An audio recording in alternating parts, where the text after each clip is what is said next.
Hello listeners, in this tutorial I'll be talking about biostatistics. Before starting about biostatistics, let us see what statistics is. Statistics is a branch of applied mathematics which deals with the collection, classification, analysis and interpretation of data. The word statistics is derived from the Latin word status, which means political state or government. Statistics is classified into two categories. One is pure statistics.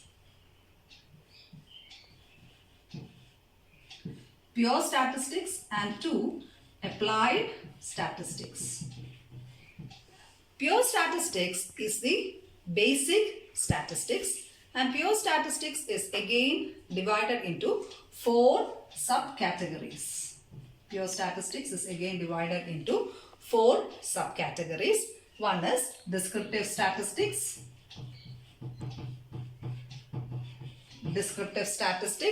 analytical statistics,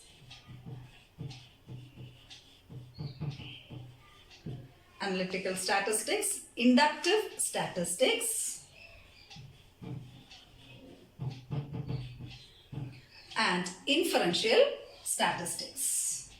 Fourth one is inferential statistics. First, let us see what descriptive statistics is. In descriptive statistics, the statistical tools are used to describe and summarize the main features of the data. And the examples of descriptive statistics are the measures of central tendency such as mean, median and mode comes under this descriptive statistics. Then next is analytical statistics. In this, the statistical tools are used to compare different variables. So the comparison of different variables is done in analytical statistics. Example is correlation and regression. Next is inductive statistics. In inductive statistics, the tools are used to generate conclusions on the basis of random observations. Fourth one is inferential statistics. In this, it is the application of statistical theories to analyze the research problems is done in inferential statistics. It includes very complex calculations and analysis and comparison of the data to reach into some conclusions. Pure statistics is over with this, and next is applied statistics. Under the applied statistics comes the biostatistics. Now let us see what biostatistics is. It is a branch of science or branch of biological science which deals with the study and the methods of collection, presentation, analysis and interpretation of the data in biological research.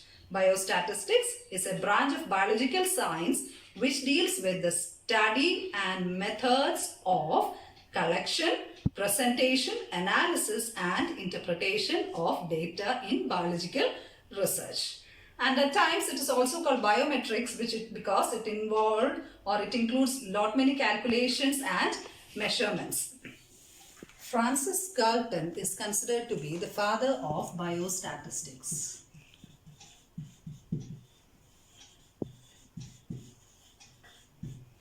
Francis Galton is considered to be the father of biostatistics. He invented the use of questionnaires and surveys for collecting data on human communities. Now let's see the different steps in biostatistics. The different steps in biostatistics are, the first one is collection of data. Collection of data is the first step. Next is the classification of data. Classification. The third step is analysis of data. And the fourth and the final step is interpretation of data.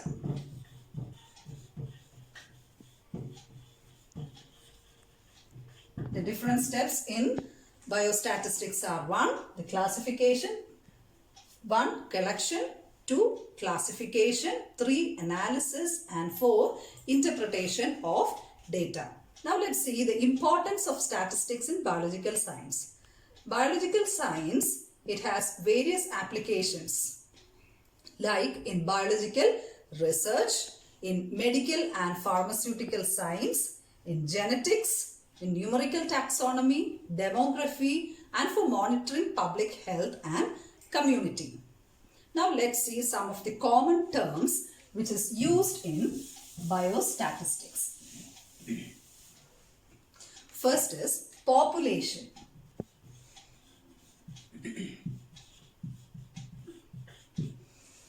Population is a collection of data whose properties are analyzed. The population is the complete collection to be studied. It contains all the subjects of interest. For example, the total number of students enrolled in a class, that can be considered as a population. Next is sample. Sample is a subset of population. It is a group of units selected from a large group, that is the population. By studying the sample, it is hoped to draw valid conclusions about the larger group. You can say if this is the population,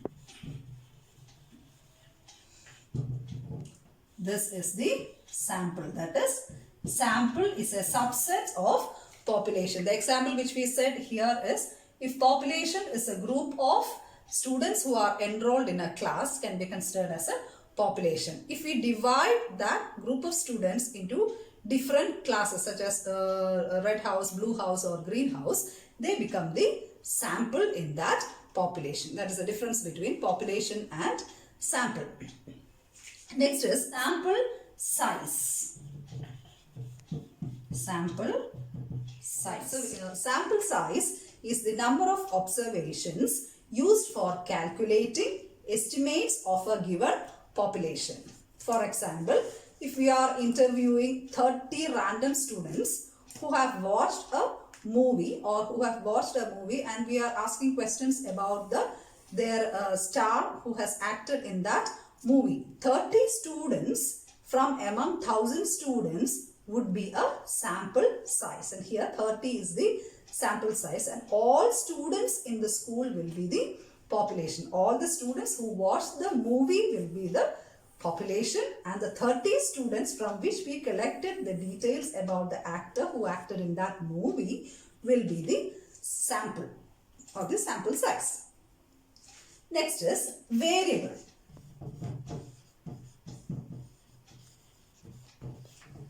Variable is a quantity or characteristic with respect to which the individuals in a sample differ from one another. Variable is a quantity or characteristic with respect to which the individuals in a sample differ from one another. For example, animals of the same species varies in length, height, age, etc.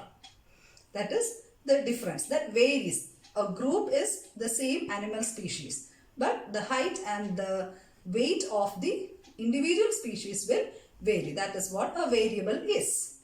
Variable is of two types. One is quantitative variable and qualitative variable. Quantitative variable means something which can be measured exactly, like height, centimeter, then weight, kilogram, etc. Then qualitative variable is something which cannot be measured, such as the texture of skin, texture of hair, fragrance of flower, etc. are the examples of qualitative variable. Now let's see what data is. What data is? Data is a group of information that are collected after observations. Data is a group of information that are collected after observations. Now, what observation is?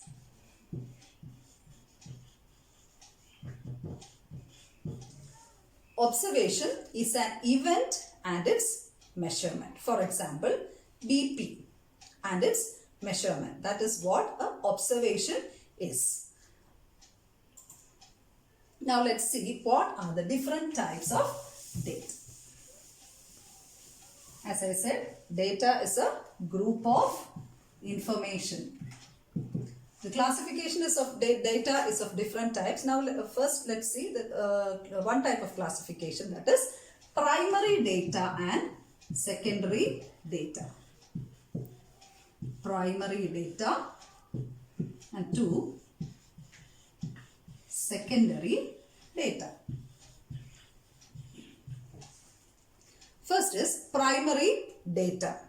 Primary data means the data that has been collected especially for a purpose in mind. It means when an authorized organization, investigator or an enumerator collects the data for the first time. That's important. When an enumerator or an investigator collect the data for the first time from the original source. First time from the original source, that is primary data.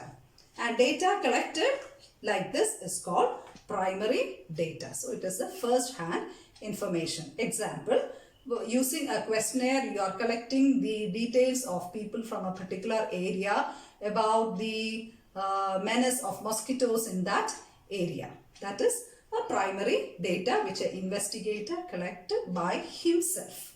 That is the first hand information. Example, the questionnaire, survey, etc. Next is secondary data. Secondary data is a type of data that has used by one person which is collected by another person. That is the secondary data. It means one purpose primary data is another one's secondary data. Example, data from a book, data from a newspaper. The investigator he is not directly involved in collecting the data. He is getting the details from a newspaper, a book, magazine or a internet resources. That is what secondary data is. Next we will see another classification of data. Data is classified into two types, quantitative and qualitative data.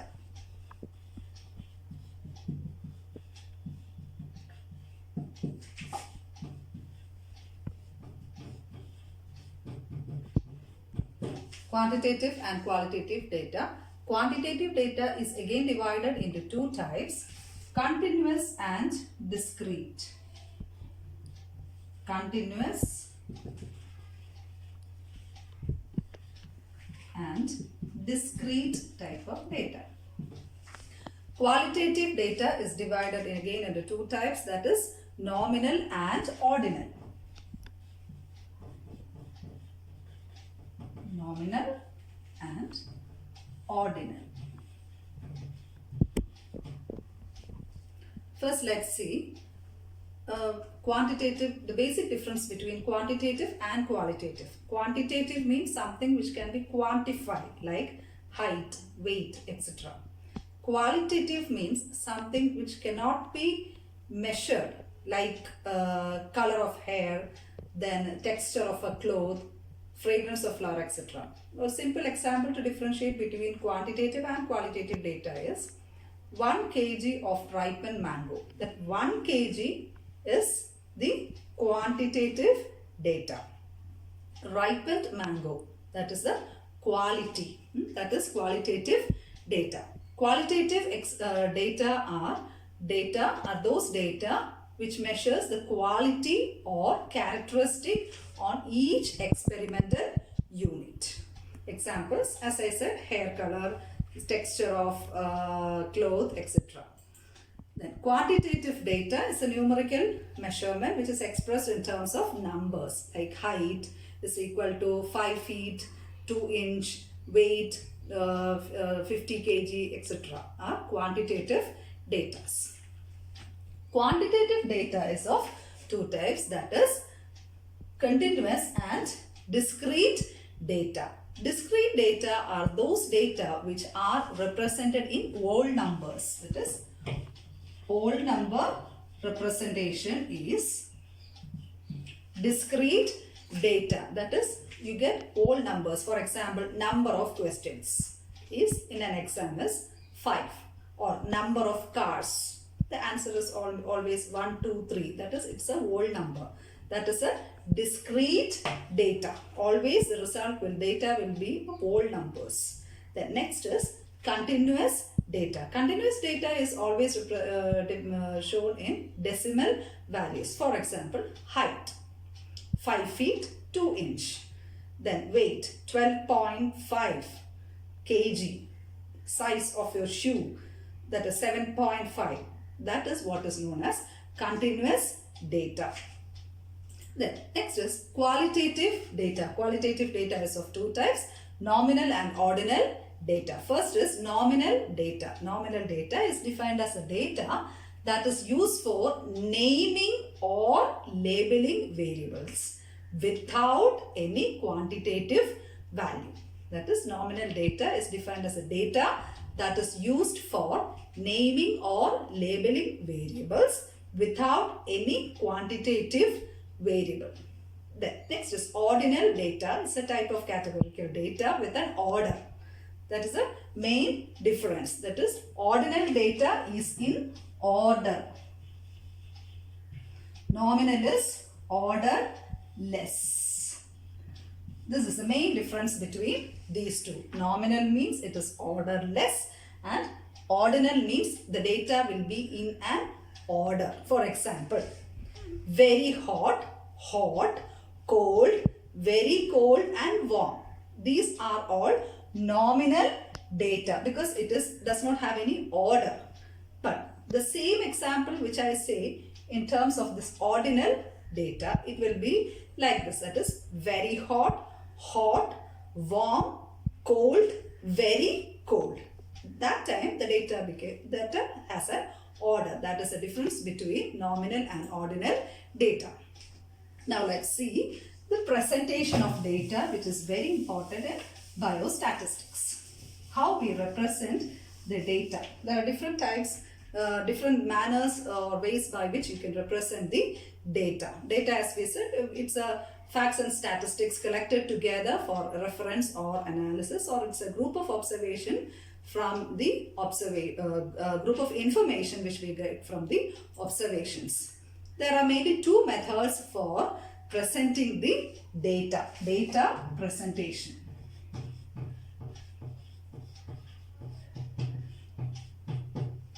One, by tabulation. Data presentation can be mainly done by two methods. One is by tabulation and second one is by charts and diagrams.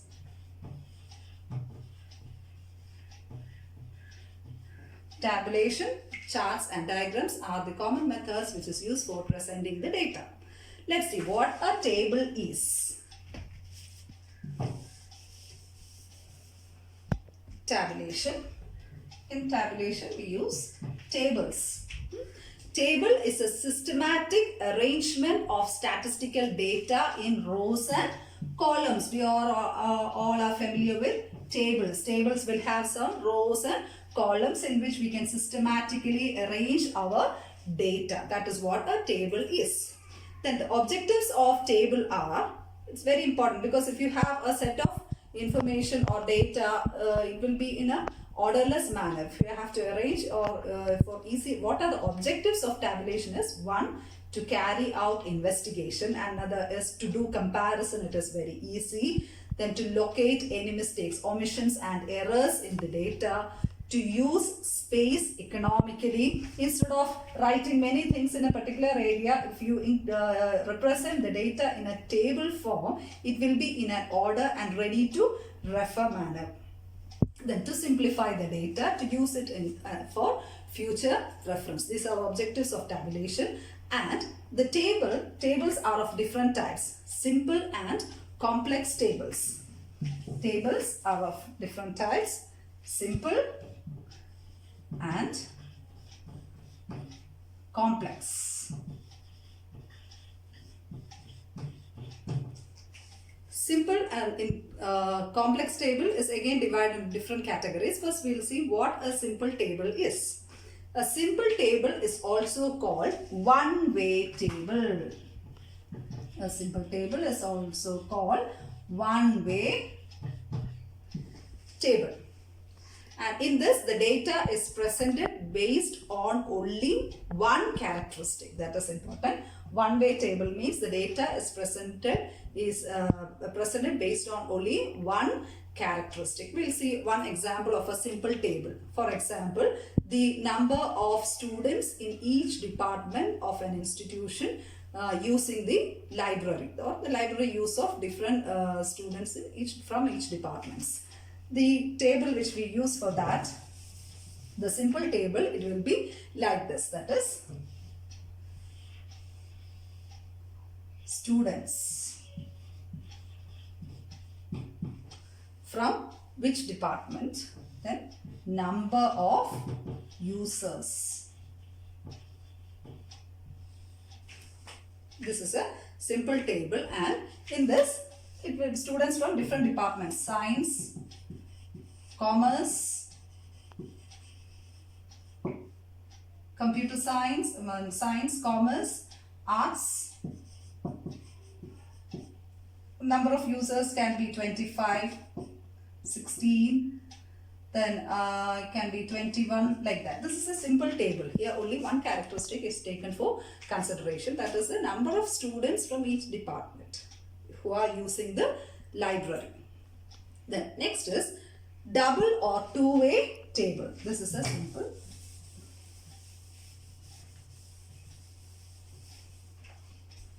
double or two-way table.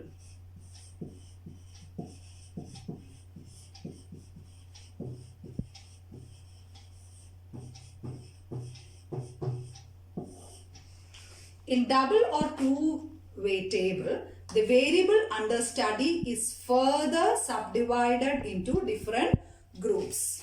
It's divided again into different groups. The two-way table example I'll show. The same example we will again split into different variables. That is the number of, I said the example which we have taken is the number of students from each department using the library. That was a simple table which we did before. Then how that if more data is there, how can we show the data? Represent the data in a table manner. That is the department,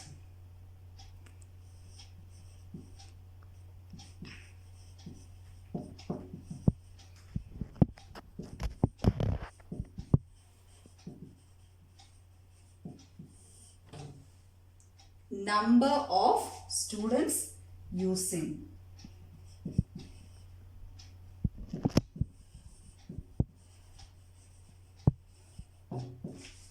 this was the one which we with this we start the previous type of table, that is a one-way table. In two-way table, again you can divide that into two sections. How many boys and how many girls? Boys, girls.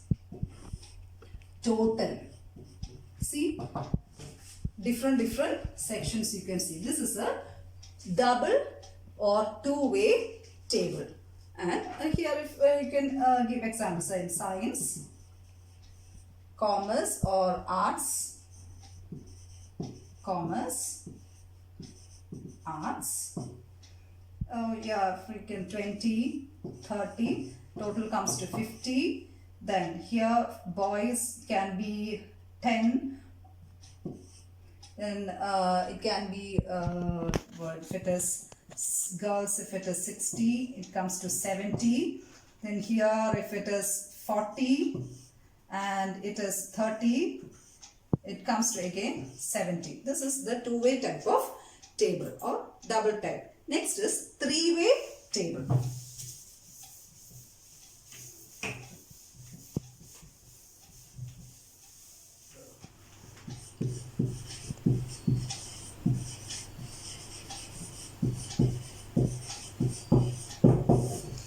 In three-way table, the variable under study is divided according to three interrelated characteristics.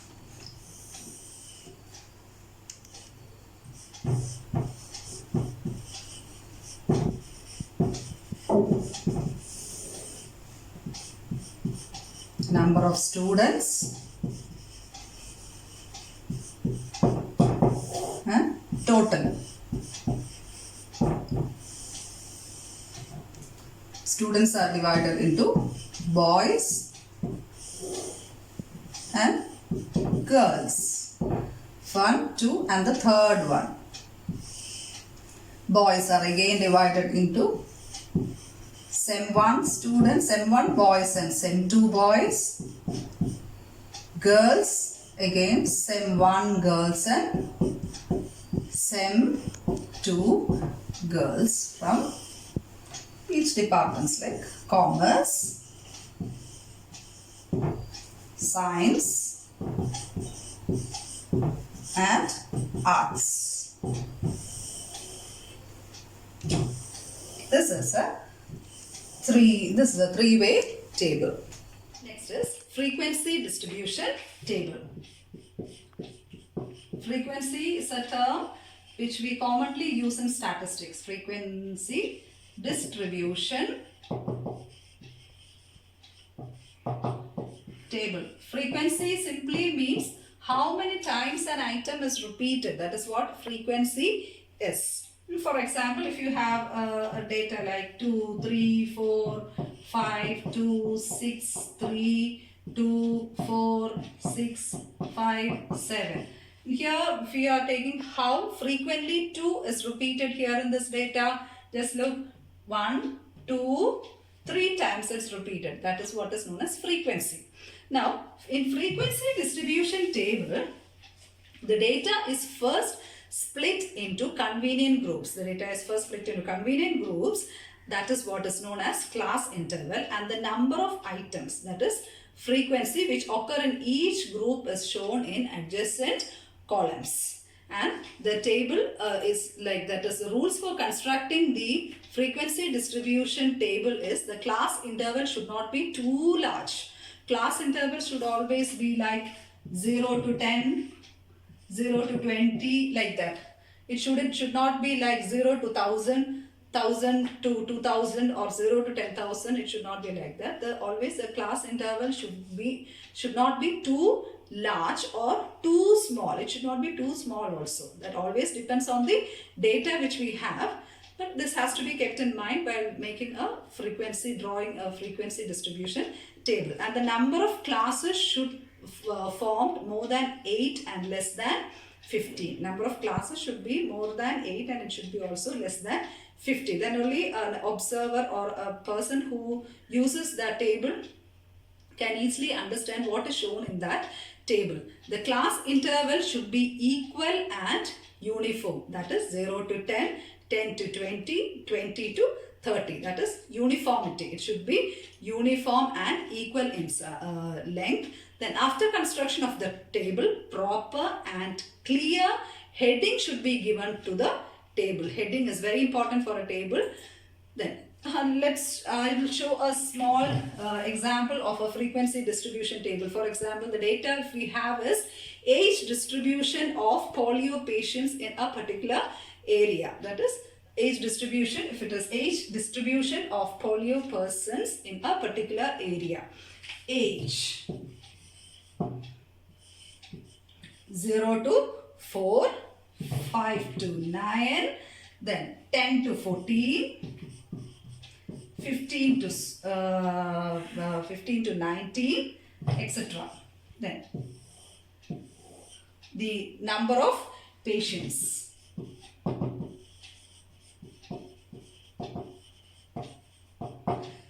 It is 0 to 4, 35, it can be 18, 0 to 14, 12, 15 to 19, 4. Here you can see, as I said, it should class interval is there. Class interval should not be too small or too large. There should be some uniformity and it should be continuous. 0 to 4, 5 to 9, 10 to 14 and 15 to 19. This is what a frequency distribution table is.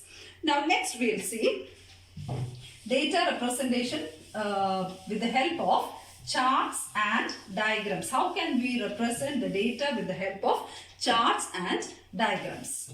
Next, I'll talk about the type of data presentation with the help of charts and diagrams. Charts and diagrams.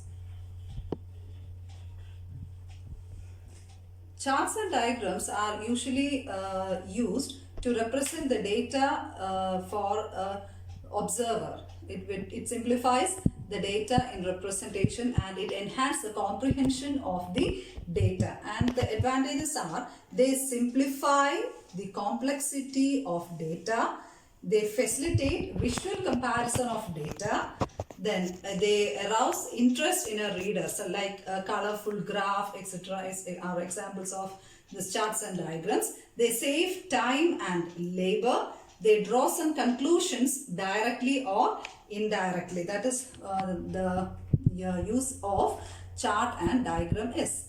Now, charts or diagrams, it is used to represent two types of data. That is discrete and continuous data, which we have explained earlier. Discrete and continuous data.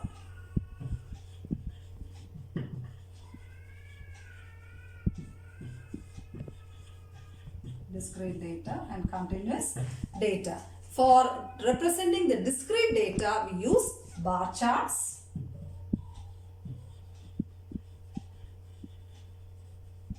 then pie charts and pictograms. Pie charts and pictograms. If the data is of discrete types, bar chart, pie chart or pictograms are used, and for representing continuous data we use histograms,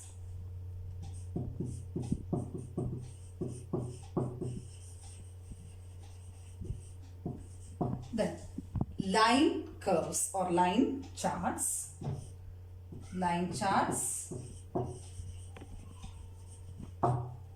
and frequency curve.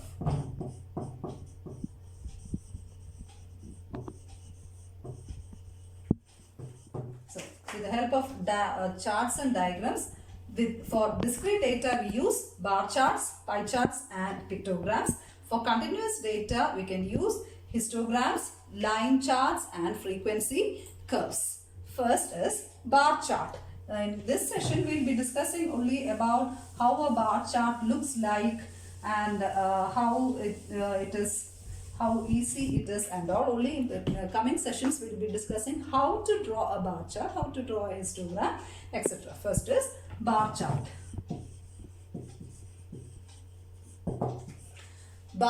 In bar chart, the data is presented is categorical type of data, and data is presented in the form of rectangular bars. Each bar represents one variable or one attribute. One attribute or one variable will be represented by one bar. The length of the bars will be proportional to the magnitude, and the width will be always constant. The width of the bar is constant and the gaps between the bars is also constant. The bar chart can be either vertical or horizontal, and this is a bar chart.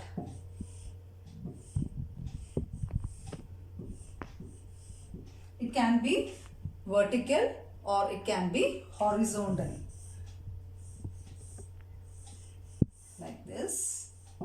Both ways you can represent a bar chart with the y and x axis. Now, there are different types of bar chart. This type is a simple bar chart which we use. Next is multiple bar charts. Multiple bar chart.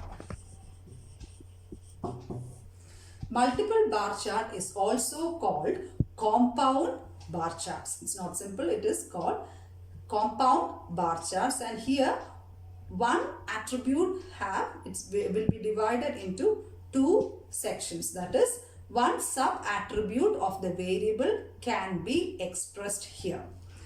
the multiple bar chart will be like this.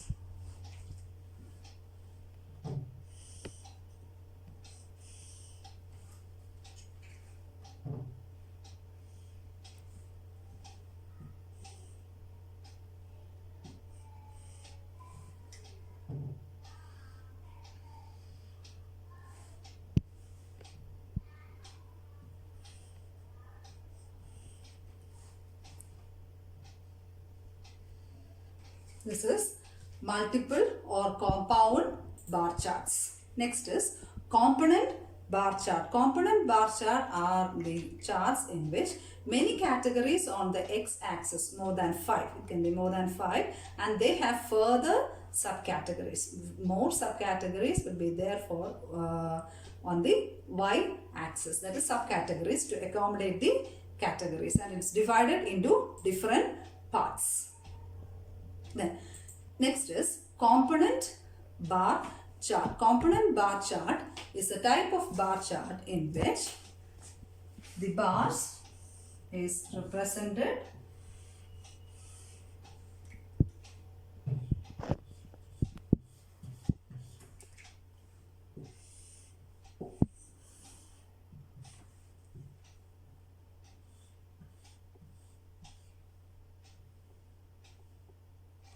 This is a component bar chart.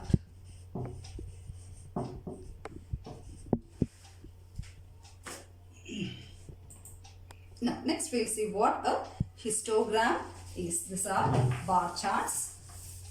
Then we'll see what a histogram is.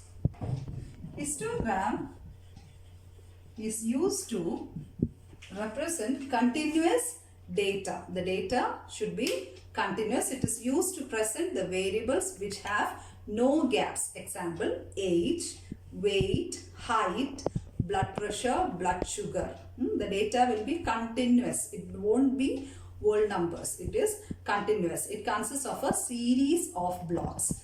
The class intervals are given along horizontal axis, and the frequency will be given along the vertical axis. That is a histogram. A histogram will look like this. It is continuous. It's not like bar chart. It is continuous. In bar charts, it is not continuous data. Here the data is continuous, and so it will be like this. This is histogram. How to draw and all we'll discuss later. Next, pie chart.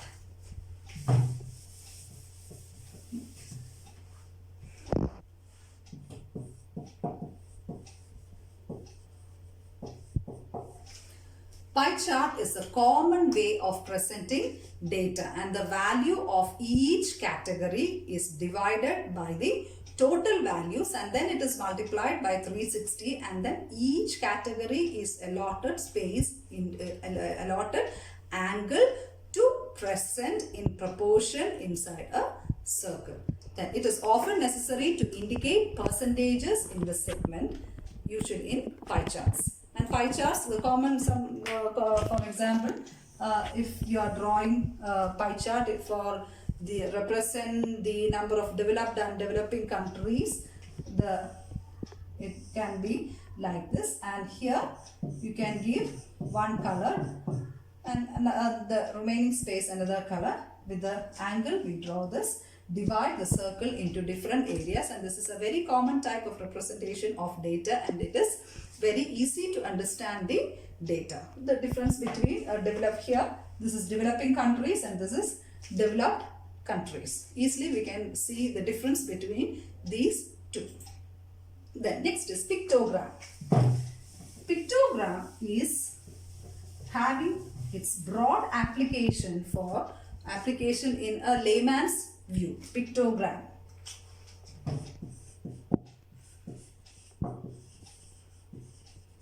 Pictogram, as the name says, it is a pictorial representation of the data. That is, it is a very common method of presenting the data for those people who cannot understand statistics, maths, or who even pictorial data can be understood by the layman, or those who have very less knowledge about the different things, how to read and all. That is pictogram. For example, in many places we have seen pictures like, for in case of in a room where doctor has to sit, you can a doctor's symbol will be shown in that place, so a person who cannot even read can understand, yes, that is a doctor's room. Or when people going to hotels to toilets and all, there for gents and ladies separate symbols will be shown. That is what a pictogram is. And for an inflammable,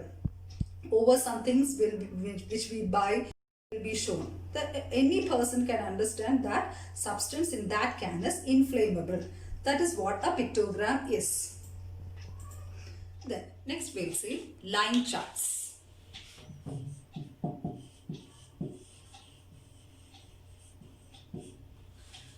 Line charts are used to represent data which is varying with a constant at even intervals. It is data which is varying with a constant at even intervals are usually depicted with the help of the line graphs. And the line chart emphasizes the flow of a constant and rate of change rather than amount of change. Rate of change is given more stress when we use line charts, and when we need to show trends or changes in data at even or clustered intervals. And XY chart is also used, and the line charts will be like this. It can be like this, and a scattered chart with straight lines.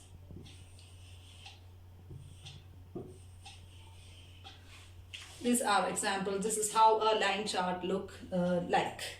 The next is frequency curve. Next is frequency polygon and frequency curve. Frequency polygon is a graphical display of frequency table, and the intervals are shown on the x-axis, and the number of scores in each interval is represented by the height of a point located above the middle of the interval. Simply you can say the middle value of the histogram can be used to draw a frequency curve.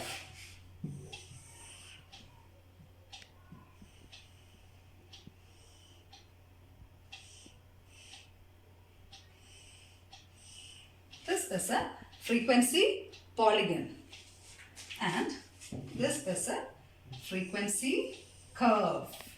The intervals are shown on the x-axis, and the points are connected so that together with the x-axis they will form a polygon. Here you can see it looks like a many-sided structure, that is looks like a polygon. This is what a frequency polygon is, and frequency curve.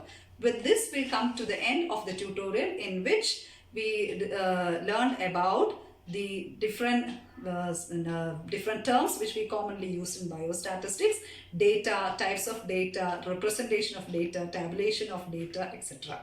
And in the coming sessions we'll be discussing about how to tabulate the data, how to represent the data with the help of diagrams and charts, how to measure central tendency, etc. Thank you.